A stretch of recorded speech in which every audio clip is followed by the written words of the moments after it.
अंग्रेजी से पढ़ेंगे, देखिए उसमें तो मतलब दुनिया का फ़ायदा होगा कि आप डिग्री हासिल कर लेंगे और इसी तरीके से आपको नौकरी मिल जाएगा। लेकिन हम लोग जो पढ़ते हैं इसमें मदरसा का ही पूरा नौकरी मिलता है, मदरसा का डिग्री। लेकिन यहाँ ये दुनिया में भी फ़ायदा है इसका और मरने के बाद भी इसको फ़ायदा है। क्या मरने के बाद इसका फायदा? मरने के बाद क्या है कि तो सबसे बड़ा बेनिफिट हमारे जो इंसान के जो लिए है, तो वो मरने के बाद ही है, रिजल्ट उसका मरने के बाद है। हमारा नेशनल एंथम क्या है, आप बताइए। उर्दू बता दीजिए उसका। इंडिया का नेशनल एंथम, राष्ट्रीय जो गान है वो कौन सा है? राष्ट्रीय गाना वउलाइका हुमुल मुहतदून सदक़ल्लाहुल अज़ीम। वाह, इसका क्या, ये बच्चा जो अभी सुना रहा है इसका क्या मतलब है सर?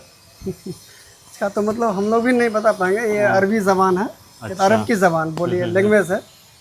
हम नाजरा कुरान शरीफ पढ़ाते हैं। कुरान शरीफ पढ़ाते हैं। जी जी तो ये जो बच्चे अभी हमको सुना रहे थे, ये इस बच्चे ने जो सुनाया, जी। इसका क्या मतलब था?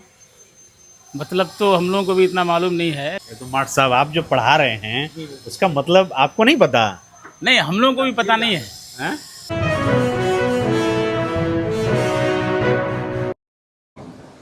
कुरान हमें क्या सिखाता है उस बात को बताओ। क्या नाम है बेटा तुम्हारा? हुज़ैफा रहमान, अबू हुज़ैफा रहमान। क्या पढ़ाई कर रहे हो अभी तो? हिफ्ज़। हिफ्स कर रहे हो। अच्छा, आप लोगों में से जितने बच्चे हैं यहाँ पे, आप बताइए, आप बड़े होकर क्या बनना चाहते हो? मौलवी बनना चाहिए। मौलवी बनना चाहते हो। आप बड़े होकर क्या बनना चाहते हो? काड़ी हाँ? काड़ी बनना चाहिए। आलिम बनना चाहते हो। इंशाल्लाह पढ़ लिख कर आलिम दीन बनेंगे, आलिम दीन की बनेंगे। खिदमत करेंगे। तो आपका काम क्या होगा? वो स्पीच देना या फिर किसी मदरसे में एज ए टीचर काम करना? नहीं, अल्लाह जिसमें लगा दे। ज़्यादातर इरादा है कि दीन की खिदमत करेंगे, अच्छा, चाहे मदरसे के ज़रिए हो या मकतब के ज़रिए हो कौम की खिदमत या बराबर बनाएंगे। मस्जिद में आवाम की खिदमत हो। आप हमें कुछ बता सकते हो, मतलब यहाँ के अलावा बाहरी दुनिया के बारे में, जैसे बाहरी जो पढ़ाई लिखाई होती है, अंग्रेजी मीडियम जो स्कूल्स में पढ़ाई लिखाई होती है, उसमें और इसमें क्या फ़र्क है? अंग्रेजी से पढ़ेंगे, देखिए उसमें तो मतलब दुनिया का फ़ायदा होगा कि आप डिग्री हासिल कर लेंगे और इसी तरीके से आपको नौकरी मिल जाएगा। लेकिन हम लोग जो पढ़ते हैं इसमें मदरसा का ही पूरा नौकरी मिलता है, मदरसा का डिग्री। लेकिन यहाँ ये दुनिया में भी फ़ायदा है इसका और मरने के बाद भी इसको फ़ायदा है। क्या मरने के बाद इसका फायदा? मरने के बाद क्या है कि वहाँ जो हाफिज़ होंगे उनको उनका सवाब मिलेगा, उसको वहाँ रिज़ल्ट मिलेगा। जो यहाँ पढ़ेंगे उसका रिज़ल्ट आखिरत में आएगा। यहाँ अरबी पढ़ने का जो है, और इसका रिज़ल्ट दुनिया में कम आदमी को मालूम नहीं होता है और आखिरत में इसका पूरा रिज़ल्ट मिलता है। हाफिज़ का अलग, मौलवी का अलग, सबका अलग अलग रिज़ल्ट आता है ज़्यादा। तो अच्छा, आप लोग ये कभी महसूस करते हैं क्या कि जो बाहर स्कूलों में पढ़ाई हो रही है, अंग्रेजी मीडियम से पढ़ाई हो रही है, वो बच्चे नौकरियों के लिए ज़्यादा तैयार हो रहे हैं? क्योंकि आप भी बाहर जाएंगे तो आपको भी तो कंपटीशन करना होगा ना उनसे। देखिए हम लोग जो पढ़ते हैं तो हम लोग का मकसद क्या है कि मतलब लोगों को अच्छा अपना अच्छा मैसेज देना है। और वो लोग जो पढ़ते हैं उनका ये मकसद रहता है कि हम डिग्री करें, पैसा लें। लेकिन हम लोग का ये मकसद नहीं कि पैसा कमाएं। हम लोग का मकसद ये है कि मतलब लोगों को अच्छा मतलब ये पैगाम पहुँचे कि लोगों को आपस में मोहब्बत से रहना चाहिए, आपस में मिलजुल आप झगड़ा। ये कह रहे हैं जो अंग्रेजी मीडियम स्कूल में पढ़ाई होती है वो उनका मकसद पैसा कमाना होता है ज़्यादा उनका ये और नौकरी पाना होता है, ये उनका मकसद दुनिया है। का मकसद है। दुनिया का मकसद रहता है। जी जी। और यहाँ पर जो शिक्षा दी जाती है उसका मकसद है कि आप मरने कैसे के बाद जो कैसे आने वाली जिएंगे। आने वाला जो वक्त आएगा मरने के बाद, तो वहाँ हमें जो है पैदा करने वाले के सामने पेश होना होगा। तो उसके लिए हम क्या कर रहे हैं? असल हमको दुनिया में अल्लाह ने भेजा है, रब ने भेजा है, तो हमें यहाँ क्या करना है, यहाँ क्या करके जाना है जो वहाँ हमको उसका जो है बेनिफिट मिले। तो सबसे बड़ा बेनिफिट हमारे जो इंसान के जो लिए है, तो वो मरने के बाद ही है, रिजल्ट उसका मरने के बाद है। ठीक है, एक सवाल मैं आप लोगों से बहुत बेसिक करूँगा। आप लोगों में से कोई भी बच्चा जवाब, आप लोगों में से ये बताइए, हमारा नेशनल एंथम क्या है, आप बताइए। उर्दू बता दीजिए उसका। इंडिया का नेशनल एंथम, राष्ट्रीय जो गान है वो कौन सा है? राष्ट्रीय गाना, राष्ट्रीय गाना ये वंदे मातरम। आप लोगों में से कोई राष्ट्रीय गान क्या है बेटा? जाना गाना मन अधिनायक। जना गण मन। हैं? तुमको याद है? याद है किसी को?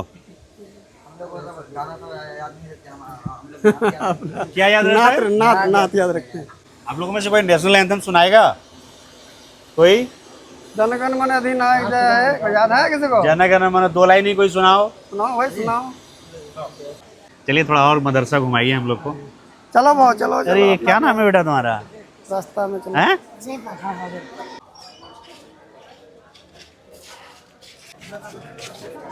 ये सारे लोग अपनी थाली अपने पास रखते हैं, जी जी जी, तो यहाँ पे खाना खाएंगे और उसके बाद फिर जाके आराम करेंगे अपने अपने। अच्छा, ये अपनी थाली धो करके अपना रख जी लेंगे। जी ये सारे क्लास के बच्चे बैठ जाते हैं। जी जी, इसको क्या बोलते हैं उर्दू में, इस जगह को? ये मतअम बोलते हैं, मतअम। मतअम। जी, खाने का हॉल। अच्छा, तो आज खाने में क्या मिल रहा है इन लोगों को? आज तो सब्जी है सर, अच्छा, सब्जी चावल सब्जी चावल है। है।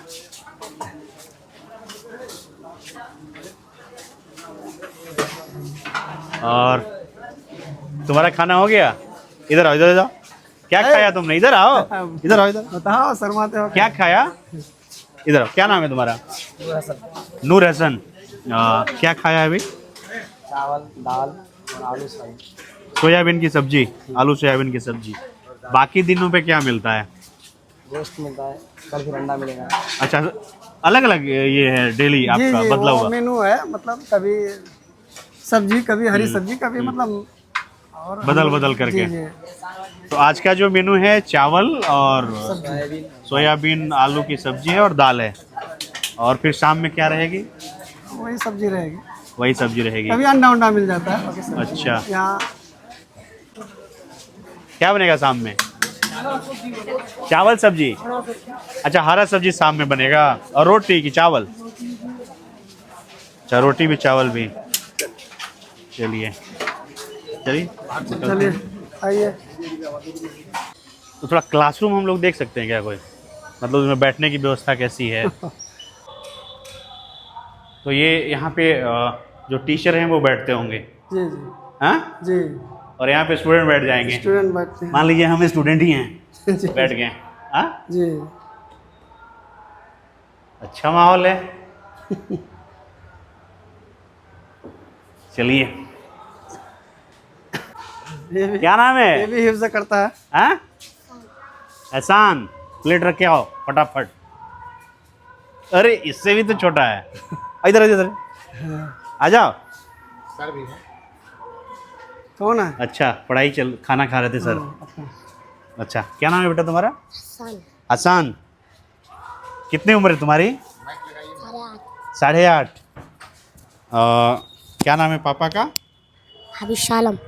इन्नल्लाह मअस-साबिरीन उलाइका अलैहिम सलवातुम मिर रब्बिहिम व रहमह व उलाइका हुमुल मुहतदून।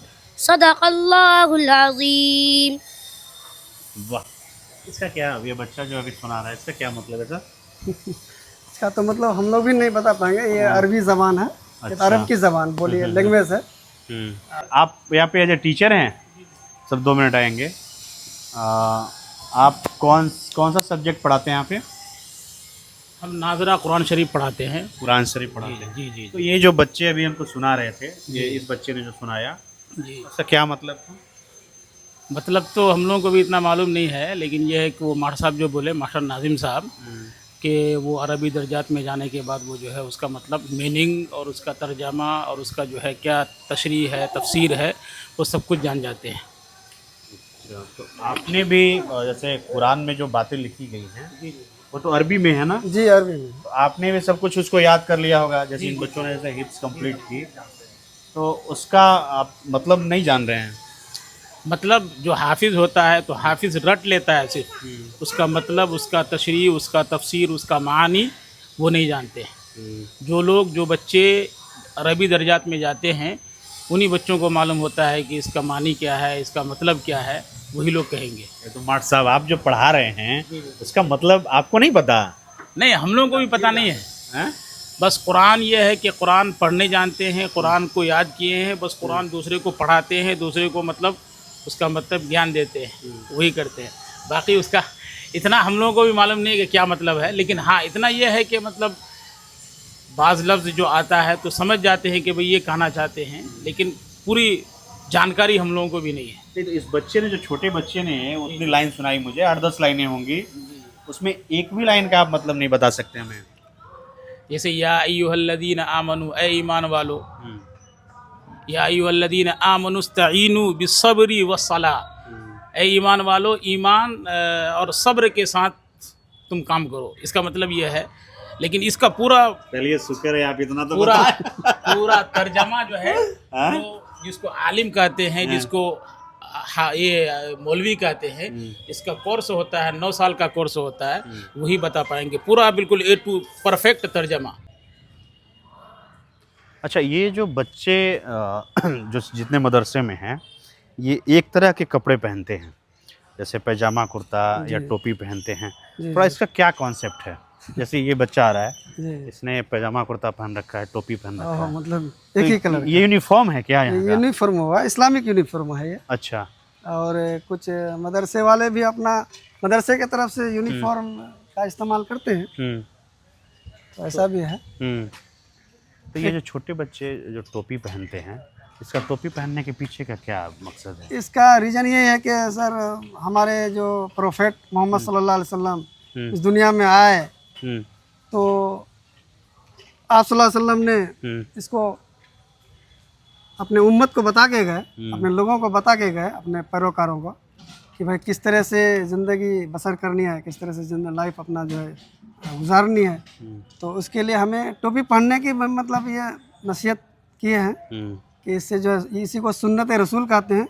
आप सल्लल्लाहु अलैहि वसल्लम ने जो अपना सुन्नत अदा करके दिखा के गए दुनिया से, तो उसको हमें भी फॉलो करना है। तो ये बच्चे हर टाइम टोपी एनी टाइम पहनना कोई ये नहीं है कि कंपलसरी नहीं है, बट माहौल की वजह से हर वक्त पहना हुआ रहता है। बाकी ये है कि नमाज के वक्त तो पहनना ही पहनना है। मतलब बाकी बच्चे पहन रहे हैं तो सब पहने रहते हैं। जी जी जी। टोपी कब उतारते हो तुम? हैं? जब सोने जाते जब सोने जाते हैं।